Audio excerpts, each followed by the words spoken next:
بسم الله الرحمن الرحيم. سبحان الذي أسرى بعبده ليلا من المسجد الحرام إلى المسجد الأقصى الذي باركنا حوله لنريه من آياتنا إنه هو السميع البصير. وآتينا موسى الكتاب وجعلناه هدى لبني إسرائيل ألا تتخذوا من دوني وكيلا ذرية من حملنا مع نوح إنه كان عبدا شكورا. وقضينا إلى بني إسرائيل في الكتاب لتفسدن في الأرض مرتين ولتعلن علوا كبيرا فإذا جاء وعد أولاهما بعثنا عليكم عبادا لنا أولي بأس شديد فجاسوا خلال الديار وكان وعدا مفعولا. ثم رددنا لكم الكرة عليهم وأمددناكم بأموال وبنين وجعلناكم أكثر نفيرا. إن أحسنتم لأنفسكم وإن أسأتم فلها فإذا جاء وعد الآخرة ليسوءوا وجوهكم وليدخلوا المسجد كما دخلوه أول مرة وليتبروا ما علوا تتبيرا.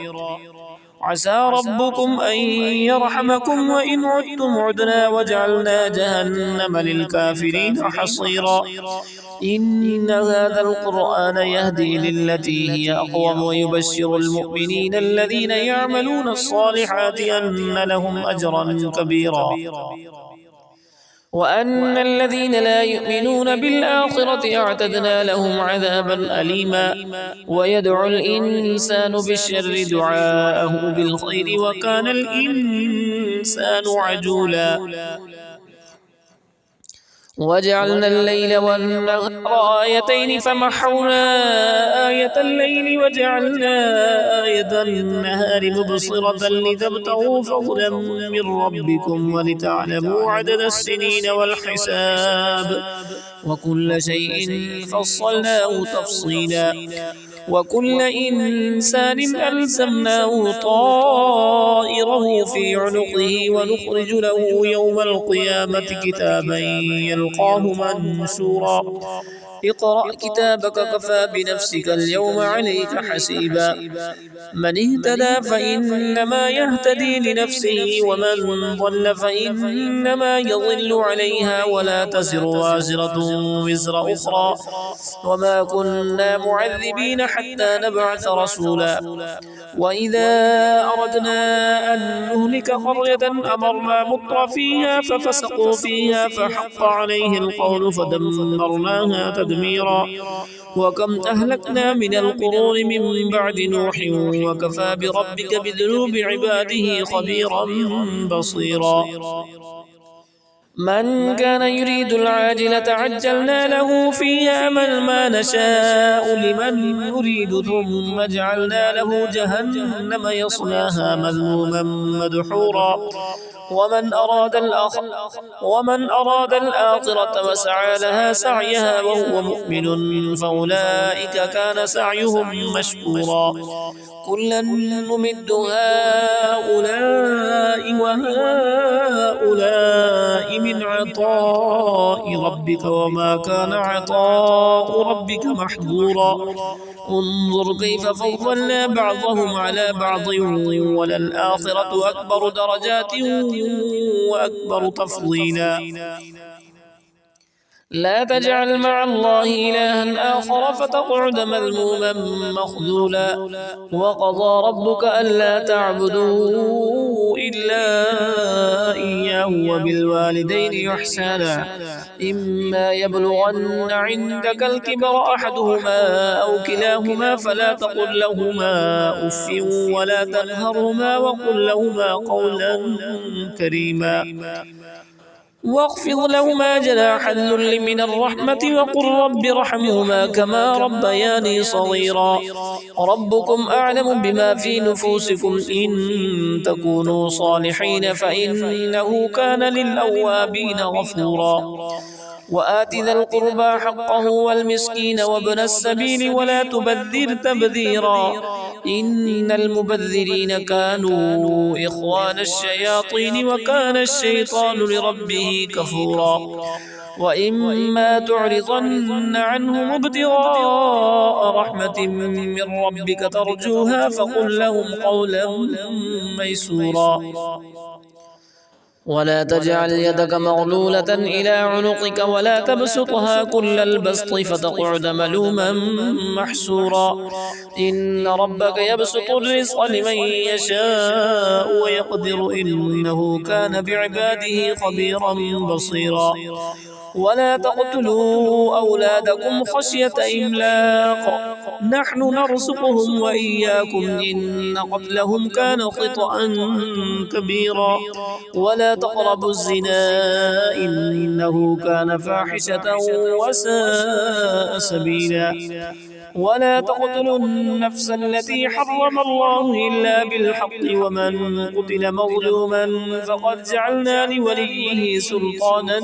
فلا يسرف في القتل إنه كان منصورا ولا تقربوا مال اليتيم إلا بالتي هي أحسن حتى يبلغ أشده وأوفوا بالعهد إن العهد كان مسؤولا وأوفوا الكيل إذا كلتم وزنوا بالقسطاس المستقيم ذلك خير وأحسن تأويلا ولا تقف ما ليس لك به علم إن السمع والبصر والفؤاد كل أولئك كان عنه مسؤولا ولا تمش في الأرض مرحا إنك لن تخرق الأرض ولن تبلغ الجبال طولا كل ذلك كان سيئه عند ربك مكروها ذلك مما أوحى إليك ربك من الحكمة ولا تجعل مع الله إلها آخر فتلقى في جهنم ملوما مدحورا أفأصفاكم ربكم بالبنين واتخذ من الملائكة إناثا إنكم لتقولون قولا عظيما ولقد صرفنا في هذا القرآن ليذكروا وما يزيدهم إلا نفورا قل لو كان معه آلهة كما يقولون إذا لابتغوا إلى ذي العرش سبيلا سبحانه وتعالى عما يقولون علوا كبيرا تسبح له السماوات السبع والأرض ومن فيهن وإن من شيء إلا يسبح بحمده ولكن لا تفقهون تسبيحهم إنه كان حليما غفورا وإذا قرأت القرآن جعلنا بينك وبين الذين لا يؤمنون بالآخرة حجابا مستورا وجعلنا على قلوبهم أكنة أن يفقهوه وفي آذانهم وقرا وإذا ذكرت ربك في القرآن وحده ولوا على أدبارهم نفورا نحن أعلم بما يستمعون به إذ يستمعون إليك وإذ هم نجوى إذ يقول الظالمون إن تتبعون إلا رجلا مسحورا انظر كيف ضربوا لك الأمثال فضلوا فلا يستطيعون سبيلا وقالوا أئذا كنا عظاما ورفاتا أئنا لمبعوثون خلقا جديدا قل كونوا حجارة أو حديدا أو خلقا مما يكبر في صدوركم فسيقولون من يعيدنا قل الذي فطركم أول مرة فسينغضون إليك رؤوسهم ويقولون متى هو قل عسى أن يكون قريبا يوم يدعوكم فتستجيبون بحمده وتظنون إن لبثتم إلا قليلا وقل لعبادي يقولوا التي هي أحسن إن الشيطان ينزغ بينهم إن الشيطان كان للإنسان عدوا مبينا ربكم أعلم بكم إن يشأ يرحمكم أو إن يشأ يعذبكم وما أرسلناك عليهم وكيلا وربك أعلم بمن في السماوات والأرض ولقد فضلنا بعض النبيين على بعض وآتينا داود زبورا قل ادعوا الذين زعمتم من دونه فلا يملكون كشف الضر عنكم ولا تحويلا أولئك الذين يدعون يبتغون إلى ربهم الوسيلة أيهم أقرب ويرجون رحمته ويخافون عذابه إن عذاب ربك كان محذورا وإن من قرية إلا نحن مهلكوها قبل يوم القيامة أو معذبوها عذابا شديدا كان ذلك في الكتاب مسطورا وما منعنا أن نرسل بالآيات إلا أن كذب بها الأولون وآتينا ثمود الناقة مبصرة فظلموا بها وما نرسل بالآيات إلا تخويفا وإذ قلنا لك إن ربك أحاط بالناس وما جعلنا الرؤيا التي أريناك إلا فتنة للناس والشجرة الملعونة في القرآن ونخوفهم فما يزيدهم إلا طغيانا كبيرا وإذ قلنا للملائكة اسجدوا لآدم فسجدوا إلا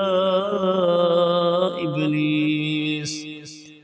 قال أأسجد لمن خلقت طينا قال أرأيتك هذا الذي كرمت علي لئن أخرتني إلى يوم القيامة لأحتنكن ذريته إلا قليلا قال اذهب فمن تبعك منهم فإن جهنم جزاؤكم جزاء موفورا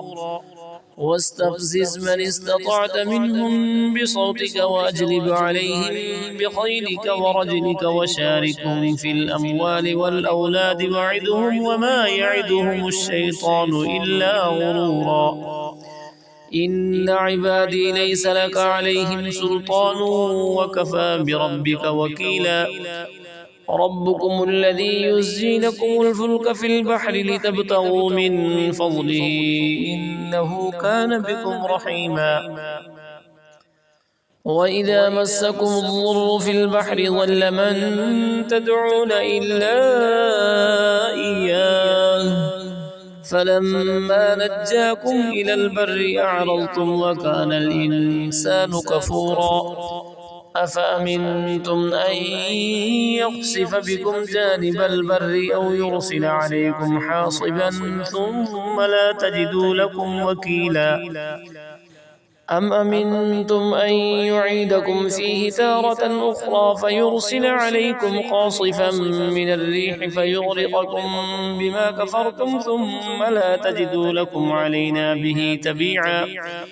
ولقد كرمنا بني آدم وحملناهم في البر والبحر ورزقناهم من الطيبات وفضلناهم على كثير ممن خلقنا تفضيلا يوم ندعو كل أناس بإمامهم فمن أوتي كتابه بيمينه فأولئك يقرؤون كتابهم ولا يظلمون فتيلا ومن كان في هذه أعمى فهو في الآخرة أعمى وأضل سبيلا وإن كادوا ليفتنونك عن الذي أوحينا إليك لتفتري علينا غيره وإذا لاتخذوك خليلا ولولا أن ثبتناك لقد كدت تركن إليهم شيئا قليلا إذا لأذقناك ضعف الحياة وضعف الممات ثم لا تجد لك علينا نصيرا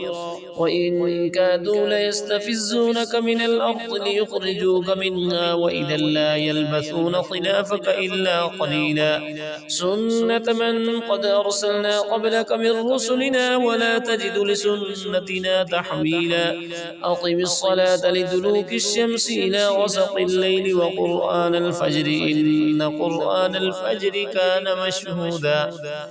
ومن الليل فتهجد به نافلة لك عسى أن يبعثك ربك مقاما محمودا وقل رب أدخلني مدخل صدق وأخرجني مخرج صدق واجعل لي من لدنك سلطانا نصيرا وقل جاء الحق وزهق الباطل إن الباطل كان زهوقا وننزل من القرآن ما هو شفاء ورحمة للمؤمنين ولا يزيد الظالمين إلا خسارا وإذا أنعمنا على الإنسان أعرض ونأى بجانبه وإذا مسه الشر كان يئوسا قل كل يعمل على شاكلته فربكم أعلم بمن هو أهدى سبيلا ويسألونك عن الروح قل الروح من أمر ربي وما أوتيتم من العلم إلا قليلا ولئن شئنا لنذهبن بالذي أوحينا إليك ثم لا تجد لك به علينا وكيلا إلا رحمة من ربك إن فضله كان عليك كبيرا قل لئن اجتمعت الإنس والجن على أن يأتوا بمثل هذا القرآن لا يأتون بمثله ولو كان بعضهم لبعض ظهيرا ولقد صرفنا للناس في هذا القرآن من كل مثل فأبى أكثر الناس إلا كفورا وقالوا لن نؤمن لك حتى تفجر لنا من الأرض ينبوعا أو تكون لك جنة من نخيل وعنب فتفجر الأنهار خلالها تفجيرا أو تسقط السماء كما زعمت علينا كسفا أو تأتي بالله والملائكة قبيلا أو يكون لك بيت من زخرف أو ترقى في السماء ولن نؤمن لرقيك حتى تنزل علينا كتابا نقرأه قل سبحان ربي هل كنت إلا بشرا رسولا وما منع الناس أن يؤمنوا إذ جاءهم الهدى إلا أن قالوا أبعث الله بشرا رسولا قل لو كان في الأرض ملائكة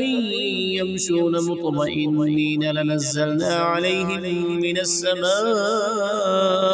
ملكا رسولا قل كفى بالله شهيدا بيني وبينكم إنه كان بعباده خبيرا بصيرا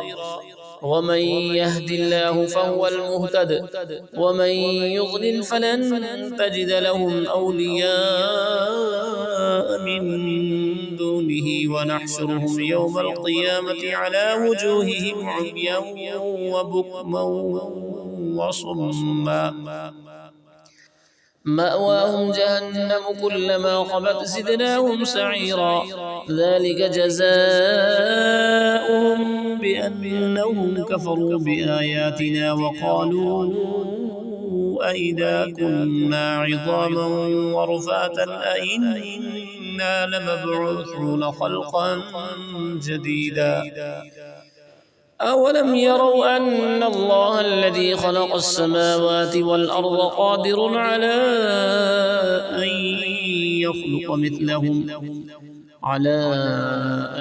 يخلق مثلهم وجعل لهم أجلا لا ريب فيه فأبى الظالمون إلا كفورا قل لو أنتم تملكون خزائن رحمة ربي إذا لأمسكتم خشية الإنفاق وكان الإنسان قتورا ولقد آتينا موسى 9 آيات بينات فاسأل بني إسرائيل إذ جاءهم فقال له فرعون إني لأظنك يا موسى مسحورا قال لقد علمت ما أنزل هؤلاء إلا رب السماوات والأرض بصائر وإني لأظنك يا فرعون مثبورا فأراد أن يستفزهم من الأرض فأغرقناه ومن معه جميعا وقلنا من بعده لبني إسرائيل اسكنوا الأرض فإذا جاء وعد الآخرة جئنا بكم لفيفا وبالحق أنزلناه وبالحق نزل وما أرسلناك إلا مبشرا ونذيرا وقرآنا فرقناه لتقرأه على الناس على مكث ونزلناه تنزيلا قل آمنوا به أو لا تؤمنوا إن الذين أوتوا العلم من قبله إذا يتلى عليهم يخرون للأذقان سجدا ويقولون سبحان ربنا إن كان وعد ربنا لمفعولا ويخرون للأذقان يبكون ويزيدهم خشوعا قل ادعوا الله أو ادعوا الرحمن أيما تدعوا فله الأسماء الحسنى ولا تجهر بصلاتك ولا تخافت بها وابتغ بين ذلك سبيلا وقل الحمد لله الذي لم يتخذ ولدا ولم يكن له شريك في الملك ولم يكن له ولي من الذل وكبره تكبيرا.